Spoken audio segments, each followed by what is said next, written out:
NetApp. Come on up. She is based in North Carolina, but I met her at NetApp in San Jose. She is one of the instructors, the corporate instructors, and the internal instructors for NetApp, and we are very fortunate to have her here. Thank you so much, and we're looking forward to what you have to talk to us about. Good afternoon, everyone. How's everyone doing after lunch? Good. So Anne has already introduced me. I am a technical learning architect at NetApp University. I would like to thank Anne for choosing me to come and participate in this great event. That is such an amazing opportunity for all of us to be together, to exchange ideas, to exchange information, to bring new innovation to education. And I would also like to thank Mercedes. Anne mentioned that you should be the chief entertaining person, or whatever. But I would really like to thank her for giving me this opportunity to be here during this week. And on behalf of everyone, I would like to thank her for all the sponsorship that she has brought from NetApp, and you're all enjoying it since day one. So thank you, Mercedes. Okay, so on to what I'm going to be talking about today. So, we are all in this blistering heat in Texas, right? And Texas, in the turn of the 20th century, was actually a rural, very rural. There were no large cities. But in 1901, there was an oil strike, and that changed the economy of Texas. So what better topic can there be for me to talk about here in Texas as we are wrapping up this event here than data is the new oil of digital economy. I am excited to deliver information about how data is the new oil of the digital economy. And as we move along during my talk, I'm going to talk about what our role is in this digital economy. So here is a chart that shows us the population of the world and the population that has access to the internet. You can see more than half the population of the world has access to internet. And just a little shy of half the population has access or is using social media. Yes, if you're using Facebook, Instagram, or LinkedIn, you are part of that statistics, right? So what does this mean to all of us? It means that there is lots and lots of data that is being generated by people that are connected to the internet. And here's some data points for that.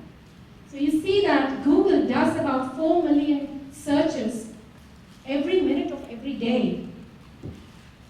You can see YouTube users watch about 4.5 million videos every minute of every day. These numbers look staggering, right? So that means so much data is being generated. And it is estimated by 2020, about 1.7 megabytes of data will be created every second of every person on this earth. So that's just mind-boggling. There are about 10 million connected devices right now, connected globally. And it's estimated to grow up to 15 billion devices. Now what does that mean? That means that all these devices that are connected in this network is giving us data that could be potentially used for large purposes in life. So data is the valuable resource of the 21st century. Oil was earlier in the 20th century, beginning of the 20th century. Data is now the most valuable resource, waiting to be mined. Companies like Google, Microsoft, Amazon have taken advantage of this. And their revenues are soaring because they're using data for meaningful purposes. So I hear, I think Dr. Rajiv down the hallway from mine has been talking about big data all through the week. And you had one session all dedicated to just talking about an overview of big data, right? Yeah? So for other that did not attend his class, let's define big data. What does the dictionary, how does the dictionary define it? Big data is extremely large data sets that may be analyzed computationally to reveal patterns, trends, and associations, especially relating to human behavior and interactions. And you notice that the dictionary definition for this also includes much IT investment is going towards managing and maintaining big data. Is that right, Dr. Rajiv? Yep. Thank you. And this big data can be monetized. Like I said, companies like Google, Facebook, Amazon, they're all monetizing it. What does monetization mean? It means generating measurable economic benefits from the available data source. So things like your sensors that are sending in data, if those can be used along with the existing data, they can create meaningful insights into what is happening or the things that you're sensing, and can provide you more ways of creating innovative solutions. It can be used for discovering things. It can be used for just simple things like bringing up the value of your company by providing value-added services. Now, at this juncture, I would like to mention the great author, Kenneth Cook. I don't know if anybody knows, if anybody has read his works. The two books that are listed here are great books. And he was a keynote speaker at the Insight conference that NetApp has every year in two different locations, one in the US and one in the European region. He has done a lot of work with big data, artificial intelligence, and how these impact our life. And I would strongly recommend you go back and listen to the TED Talk that he has on his website.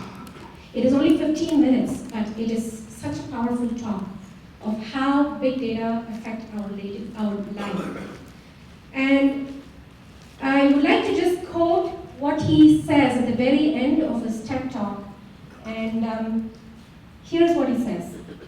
Humanity can finally learn from the information that it can collect as part of our timeless quest to understand the world and our place in it. And that's why big data is such a big deal.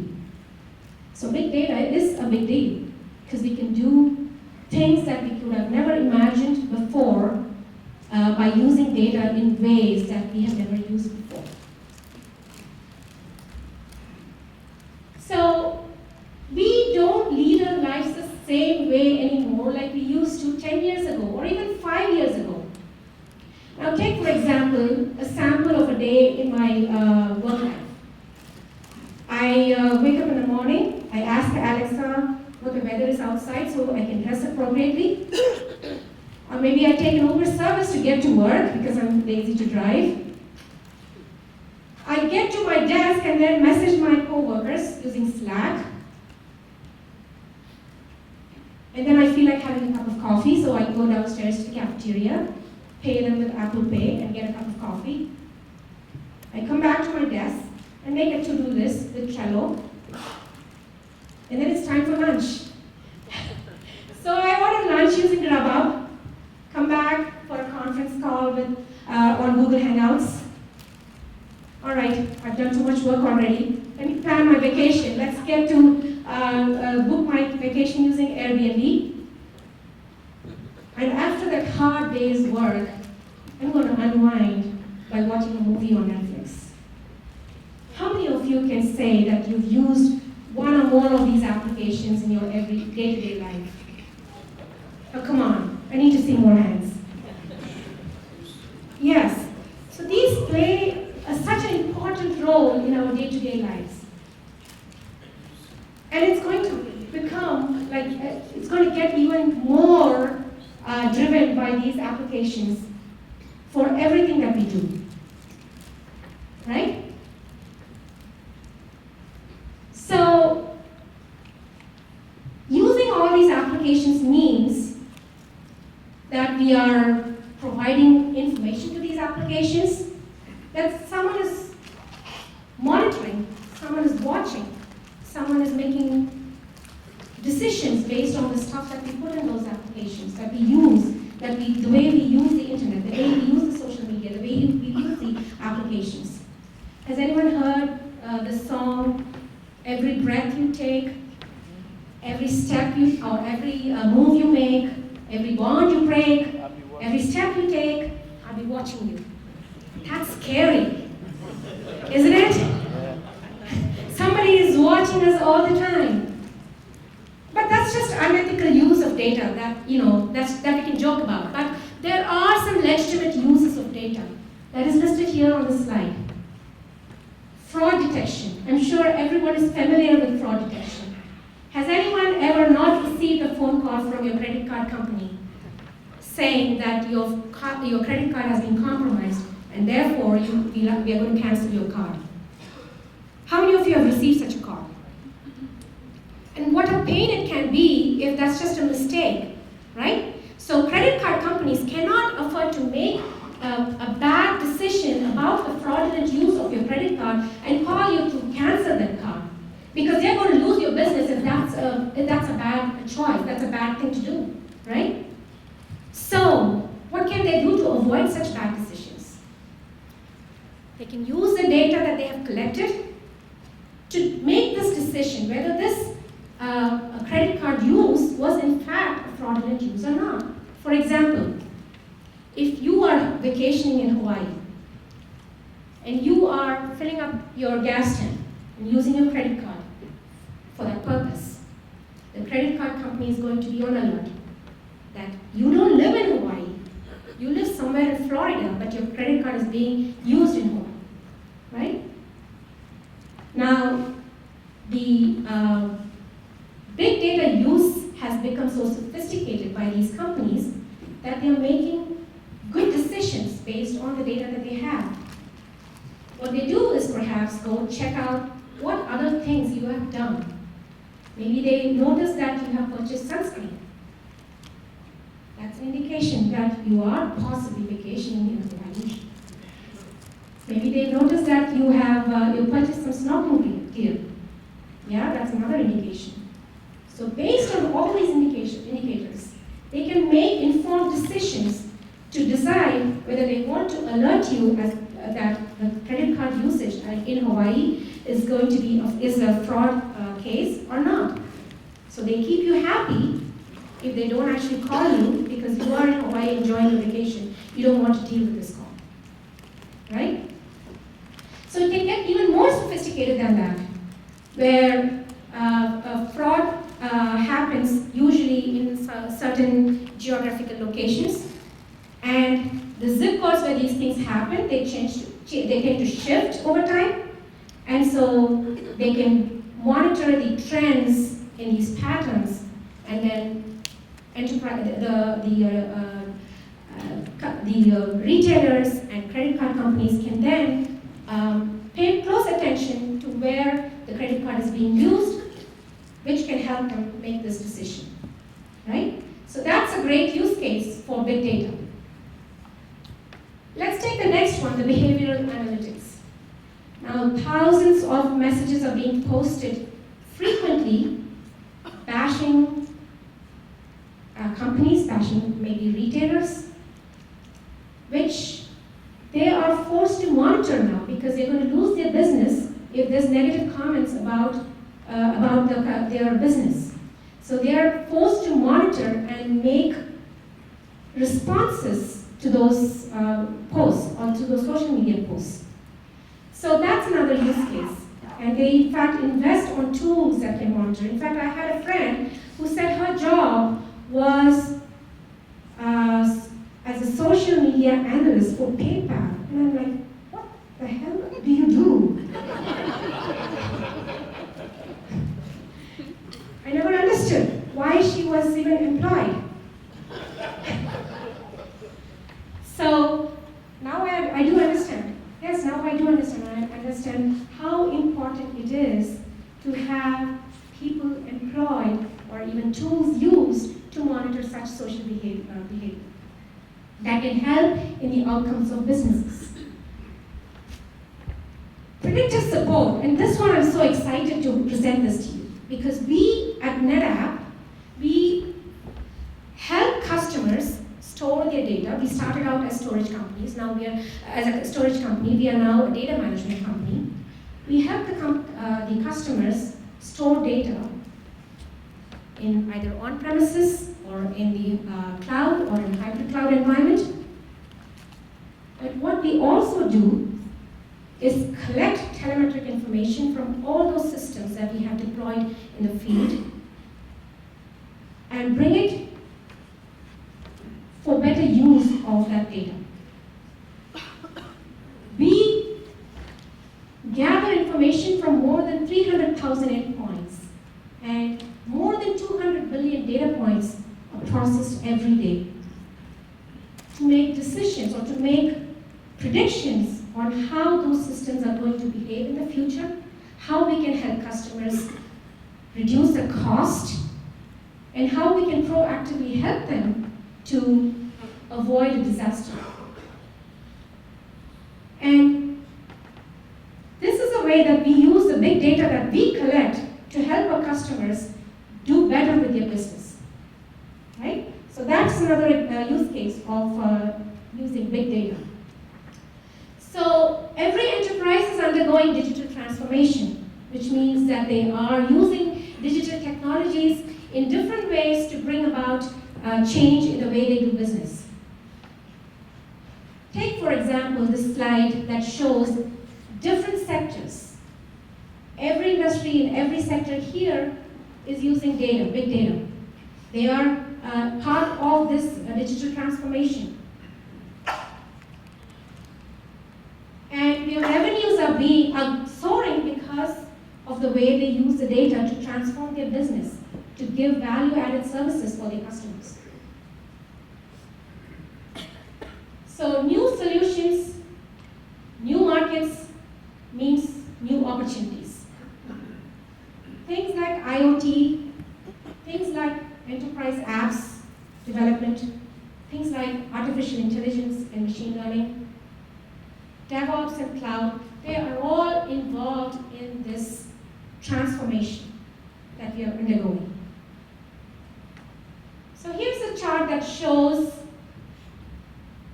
this is from the World Economic Forum, this shows the job families that are on the rise. And you see the computer and the mathematical field up there. And let's take a look at this chart. It's sort of a nice chart, but I'm going to help you out here to read this.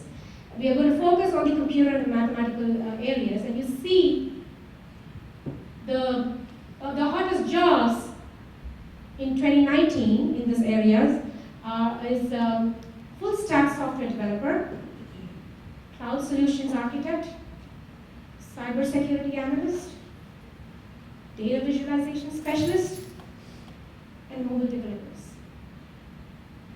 These touch on all the topics that we have been discussing throughout the week in various rooms. And Anne has been spot on in bringing all those topics to you, because this is where the future is. So are we ready for this future? So has anyone watched the movie The Graduate? Oh wow, okay, awesome. I have not watched the movie, but I have watched a small clip. Do you remember? Do you know what clip I'm going to talk about? Yes! That's amazing that you can remember that clip from the movie. Yes, so Dustin Hoffman's character is pulled aside by, I think, a family friend, and he says, I have only one word for you. Are you listening to me? And he says, yes, I am. And he says, plastics. It's going to change your future. Will you look into it? Yeah? So this is in the 1960s. So if you were to pull aside someone and give a career advice, what do you think it's going to be in 2020 or even today, right? It's not plastics. It's any one these things on this slide. You agree with me? Yes? Cloud computing, artificial intelligence, big data, cybersecurity, everything that has been discussed either in the classrooms or in the panel sessions throughout the week. Right? So these numbers are not lying to us. So remember that it was not so long ago that people thought that the best days of Microsoft was over.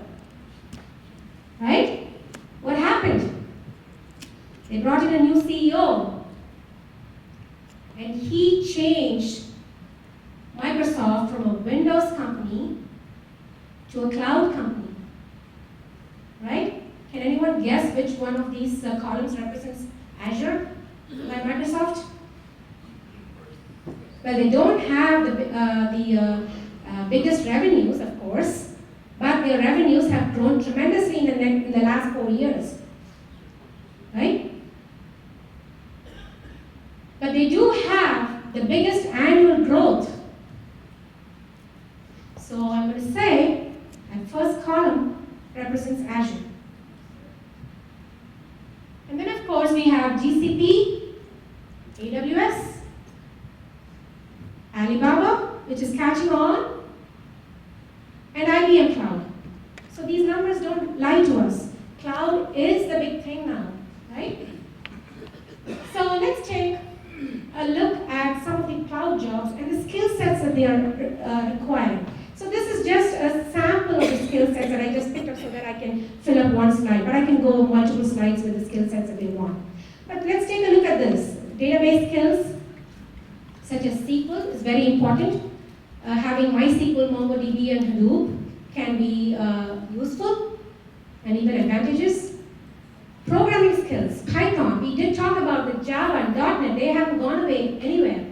They're still there, still relevant. Linux. Even Microsoft has adopted Linux these days, right?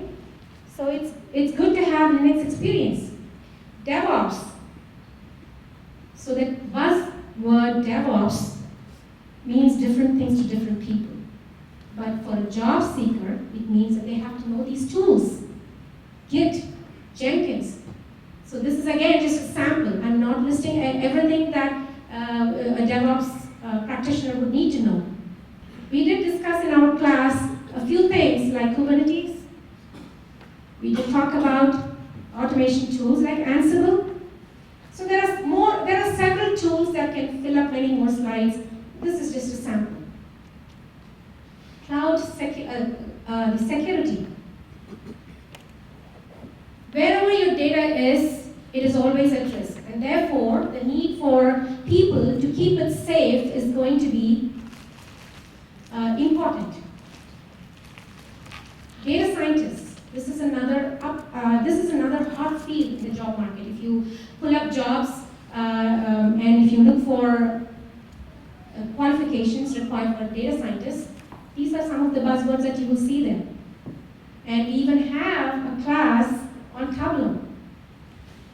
And that's the reason, I'm sure we have these topics that has been chosen so well by people that are doing this analysis on what the market requires. So what does all this mean to us? We are all educators. Some of us in the academia, some of us in the corporate world. So we need to get trained on these topics that are the hottest things in the market right now. So we become learners. Now once we have learned this technology, it is our responsibility to pass it on to those people that are seeking jobs in those different areas. And how we do it is very important. So we have to choose the modality and the way we deliver this knowledge to the others. We have to choose it wisely. So tell me and I forget, teach me and I may remember, involve me, I learn. So it was discussed during the panel discussion earlier this week lively hands-on experience for your learners. Design your projects that resemble the real-world scenarios. And it was also discussed, the soft skill aspect was also discussed. So provide those opportunities for your learners to become more competent with their soft skills, such as teamwork, presentation skills, and yesterday I think we had a discussion on remote working skills, which is so important these days. So provide an opportunity by way of working in a project. They get that entire end-to-end experience in that semester-long project that they're working with you. And inculcate that curiosity in them, because they're going to become lifelong learners. We ourselves are lifelong learners. There is no end to learning. So inculcate that curiosity in them. And I would like to leave here with these thoughts. Economics is all about supply and demand, right? So let's work towards providing that supply of qualified professionals to meet the demand of the current job market. And let's work towards creating an economy like oil once created for Texas. Except just this time, data is the new oil of the digital economy. Thank you.